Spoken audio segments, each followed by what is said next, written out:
बिहार 24 सच से सामना में आज पूर्व मंत्री व झंझारपुर के भाजपा प्रत्याशी नीतीश मिश्रा जी का सच से सामना कराया जा रहा है। हमारी टीम बिहार 24 सोशल मीडिया के जरिए और लोगों से जानकारी लेके कुछ सवाल बनाए हैं। हम चाहेंगे कि आप जनता के सवाल का भी जवाब उसी बेबाकी से दें जैसा आपने तीखे आरोपों को झेलकर जवाब दिया है। जरूर, मुझे बहुत खुशी होगी जवाब देने में। जनता का सवाल पहला, मैथिली अष्टम सूची में शामिल हुए 17 साल हो गए। लोग मैथिली भाषा को प्राथमिक शिक्षा में शामिल करने की मांग उठा रहे हैं। आने वाले समय में यहाँ के लोग मैथिली भाषा में प्राथमिक शिक्षा ग्रहण करें, इस दिशा में क्या प्रयास होगा? इस चिरपरिचित मांग को पूरा होने में कितना समय लगेगा और आपका क्या योगदान होगा?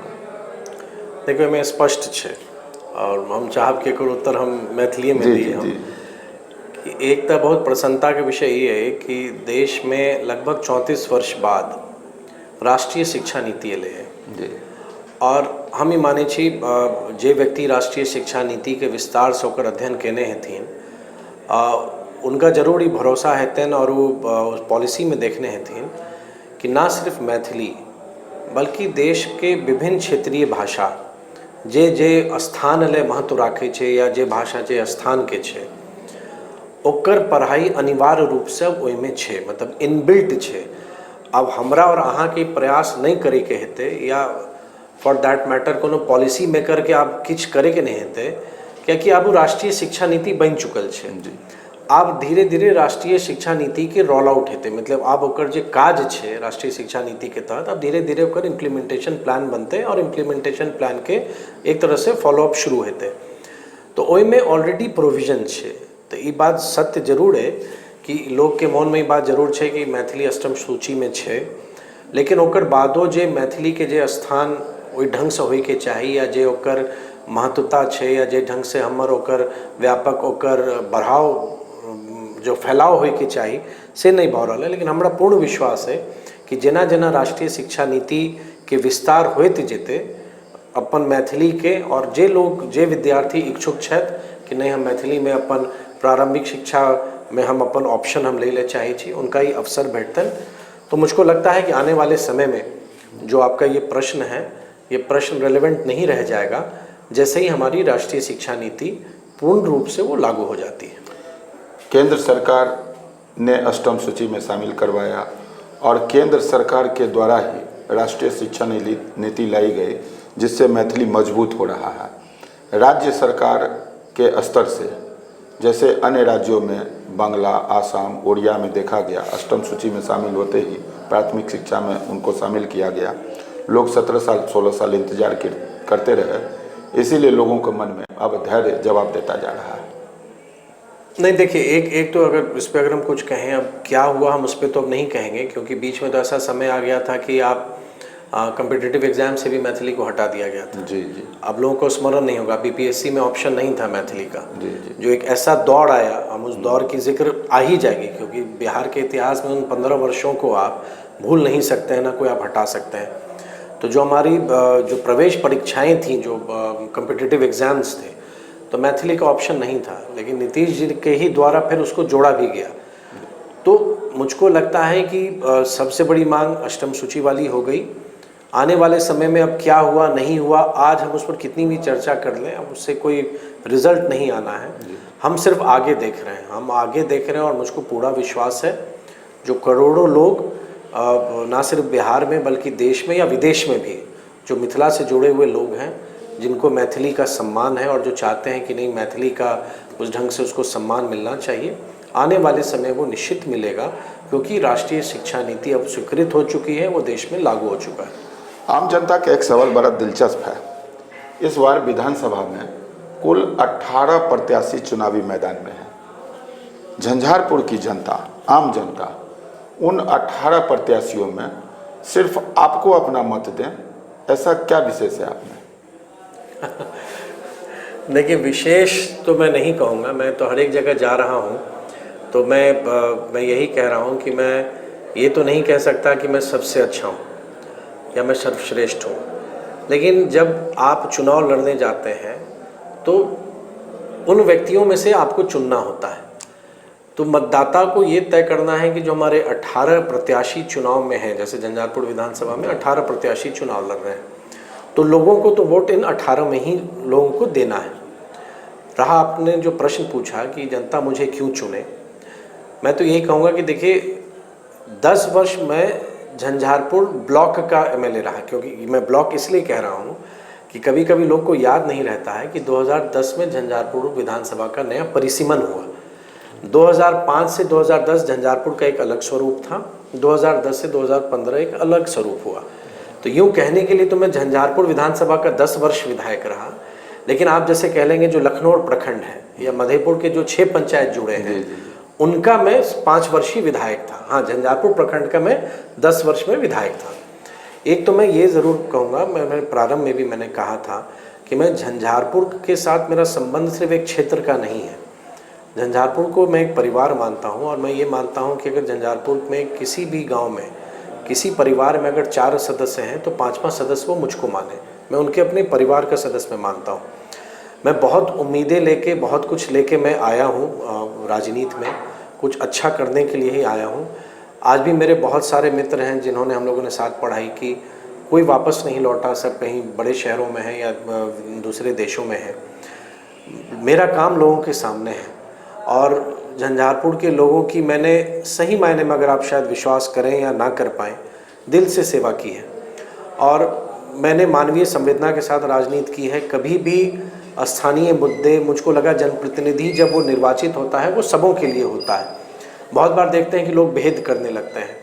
ठीक है, ये बात रही कि कोई कारण रहा कि मैं 2015 में मैं नहीं जीता, लेकिन मैं तो यही कहूँगा कि 5 वर्ष में जब नहीं था उस समय भी लोगों ने देखा होगा, और जब 5 वर्ष में था तो मैं कैसा था। तो ये इसके लिए जो बेस्ट जज हैं, जो निर्णायक हैं, जो वो जनता स्वयं है। और मैं इतना ज़रूर कहूँगा कि बहुत कुछ सीखा है, बहुत कुछ सोच रखा है। इन 5 वर्षों में भी जब मैं सदस्य नहीं था बिहार विधानसभा का, तब भी बहुत कुछ सीखा है। और मैं सिर्फ यही मानता हूँ कि अगर जनता मुझको मौका देती है तो जो भी मेरा कार्यकाल रहा है, मैं अपने आप में महसूस करता हूँ कि मैं उससे बेहतर कार्य कर सकता हूँ, क्योंकि सीखने की कोई उम्र नहीं होती है, कोई भी व्यक्ति हमेशा सीखता है।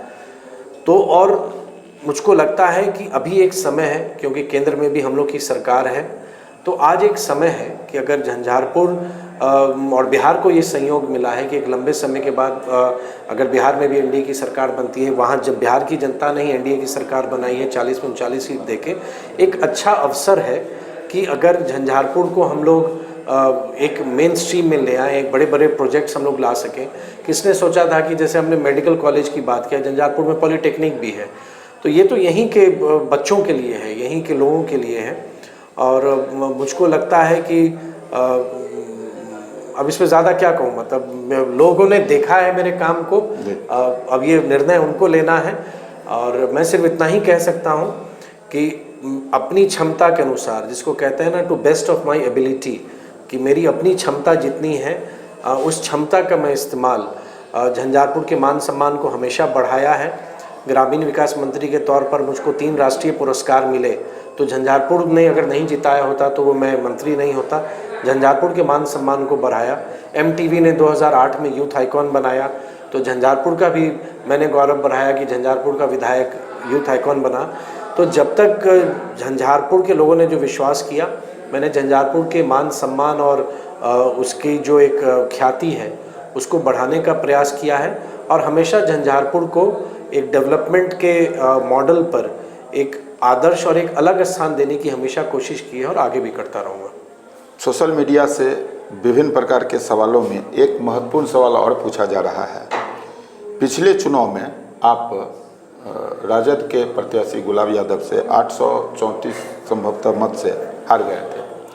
आपके हारने के बाद यहाँ Lalit Karpoori T20 cricket tournament बंद हो गई, जो आपने शुरू करवाया था। अगर इस बार जनता आपको प्रतिनिधित्व देती है तो वो जानना चाहती है कि क्या उस लोकप्रिय टूर्नामेंट को झंझारपुर में फिर से होता हुआ देख पाएंगे वो? एक थोड़ा सा प्रश्न को मैं सुधारना चाहूँगा, हारने के बाद बंद नहीं हुआ, वो 2013 में मैंने बंद कर दिया था जी। और 2013 में बंद कर दिया था। मैं सरकार में था, झंझारपुर का विधायक था, सरकार में मंत्री भी था। 6 वर्षों तक मैंने इसका आयोजन किया और मुझको बहुत प्रसन्नता इस बात की थी कि बिहार में जब खिलाड़ियों के लिए कोई अवसर नहीं मिल रहा है, एक मंच नहीं मिल रहा है कि खिलाड़ी अपनी क्षमता का प्रदर्शन कर सकें, तो ललित कर्पूरी क्रिकेट टूर्नामेंट करा के मैं ग्रामीण युवाओं को, जिनको अपॉर्चुनिटी नहीं मिलता, अवसर नहीं मिलता है, मैं उनको एक मंच देने की कोशिश की। मंशा मेरी वही थी कि मैं अक्सर इस बात को कहता था कि मुझको बहुत संतुष्टि हो जाएगी कि किसी दिन झंझारपुर का या मधुबनी का कोई बच्चा या ललित कर्पूरी खेला हुआ बच्चा, कभी आप आईपीएल में उसको खेलते हुए देख लीजिए या भारतीय टीम में उसको देख लीजिए, शायद उस दिन ये सपना मेरा मतलब एक उद्देश्य, संतुष्टि मुझको उस ढंग से होती। आप भी देखिएगा हर एक सीज़न में बहुत सारे मैचेस होते हैं, कोई टीम कराती है, टूर्नामेंट कराती है, कहीं कोई उसकी चर्चा ऐसी नहीं होती है। लेकिन क्योंकि मैं राजनीतिक व्यक्ति भी हूँ तो मेरी सभी चीज़ों पर एक ढंग से देखेंगे लोगों की दृष्टि रहती है। वो टूर्नामेंट भव्यता भी लिए हुए नहीं, देखिए बहुत ही भव्य था और मुझको लगता है बिहार में तो मैं ज़रूर कह सकता हूँ कि इतने व्यापक स्तर पर क्रिकेट का कोई टूर्नामेंट कभी हुआ ही नहीं। और जिस हिसाब से मैं खिलाड़ियों को प्रोत्साहित करता था, जो इनामी राशि मिलती थी, वो भी बहुत कम ही हमको लगता है देश में कहीं ऐसा होता होगा तो होता होगा कि ग्रामीण प्रतियोगिता में ऐसी होती है। लेकिन क्या आप कभी ऐसी बात भी कल्पना कर सकते हैं कि अगर किसी खिलाड़ी को मैन ऑफ द मैच नहीं मिला, उसके कारण नेशनल हाईवे जाम होने लगे? तो कुछ इस तरह की घटनाएं होने लगी। मैंने ये सोचा कि नहीं, इसमें मैं एज कम करके खिलाता हूँ खिलाड़ियों को कि जो यूथ है उनको ज़्यादा मौका मिलेगा, तो लोग गलत सर्टिफिकेट लेके आने लगे। अब मैंने देखा कि चुनाव के वोटर आईडी कार्ड पर हिंदी वाले डेट को तो मिटा के सही कर दिया गया, मतलब उसको बदल दिया गया है, लेकिन अंग्रेज़ी वाले डेट को मिटाना भूल गए। तो मुझको लगा कि मेरा उद्देश्य इतना स्पष्ट है, मैं इतने साफ नियत के साथ यहाँ के लोगों के लिए कुछ अच्छा करना चाहता हूँ, राजनीति से इसको कोई मतलब नहीं था जी। और जो एक प्रश्न पहले भी आया, कुछ इसको फिर कुछ अलग रंग भी देने लगे। अब खिलाड़ी तो खिलाड़ी होता है, वो किस वर्ग का होता है। आज भारतीय टीम में जो लोग खेल रहे हैं, हम और आप उनका जात या कास्ट जानते हैं या क्या है वो, तो लोग इसकी भी समीक्षा होने लगी कि भाई इस टीम में कौन है। टीम मैं तो नहीं बनाता था, मधुबनी अनुमंडल की टीम खेलती थी, उस टीम में कौन खिलाड़ी है नहीं है, तरह तरह के राजनीतिक आरोप लगने लगे। तो बड़ा मन व्यथित हुआ और मुझको लगा कि मैं तो अच्छा सोच से आया हूँ, तो लोग मेरी सोच को क्यों नहीं समझ पा रहे हैं। तो उसी में शायद मैं भावना में बहुत बह गया और जिस दिन हमारा फाइनल हो रहा था 2013 का, उसी दिन मैंने कह दिया, क्योंकि मैं बहुत ही कोई भी कार्य मैं करता हूँ मैं दिल से करता हूँ, तो मुझको लगा कि शायद मैं जो करना चाह रहा हूँ लोग समझ नहीं पा रहे हैं। लेकिन ये बात भी ज़रूर है कि प्रतियोगिता बंद होने के बाद भी बहुत सारे बच्चों ने, यहाँ के हमारे झंझारपुर के बच्चों ने, मधुबनी के बच्चों ने, या बिहार के अन्य ज़िले के भी, क्योंकि उसमें प्रावधान था कि अन्य ज़िले के भी कुछ बच्चे आके खेल सकते हैं, बहुत बच्चे लगातार रिक्वेस्ट कर रहे हैं कि इसको आगे बढ़ाया जाए। और फॉर्चुनेटली इसको बिहार क्रिकेट एसोसिएशन की भी मान्यता मिल गई थी, एक उनके एफिलिएटेड टूर्नामेंट की। अब देखते हैं आगे, लेकिन इसको चुनाव परिणाम से ना देखा जाए, क्योंकि खुद भी खिलाड़ी रहा हूँ तो ये करना अच्छा लगता था, एक अवसर की बात है। अब देखते हैं, युवाओं का बहुत जोर है और जब भी कोई मिलते हैं, आज भी कुछ खिलाड़ी मिल के गए हैं, सब वही कह रहे हैं कि कब शुरू होगा। लेकिन इतना ज़रूर कहूँगा कि आप भी कृपया इसको राजनीति से ना जोड़ें, मैं विधायक रहूँ ना रहूँ, ये एक अलग चीज़ है। और मुझको लगता है एक प्रत्येक व्यक्ति का दायित्व है कि कुछ ऐसे मंच ज़रूर वो बनाए जिसमें उसकी रुचि है कि ऐसी प्रतिभाओं को हम आगे ला सकें।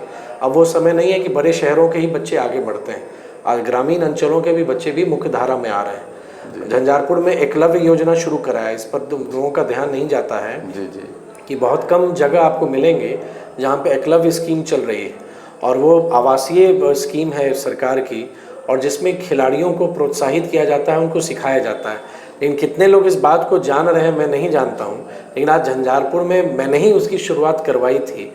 लेकिन जब भी मौका मिलेगा ज़रूर इसको और भी आगे बढ़ाएंगे। फुटबॉल के लोकप्रिय हैं, चलिए ये बात अच्छी लगी क्रिकेट प्रेमियों के लिए कि भविष्य में आपका ध्यान उस ओर है।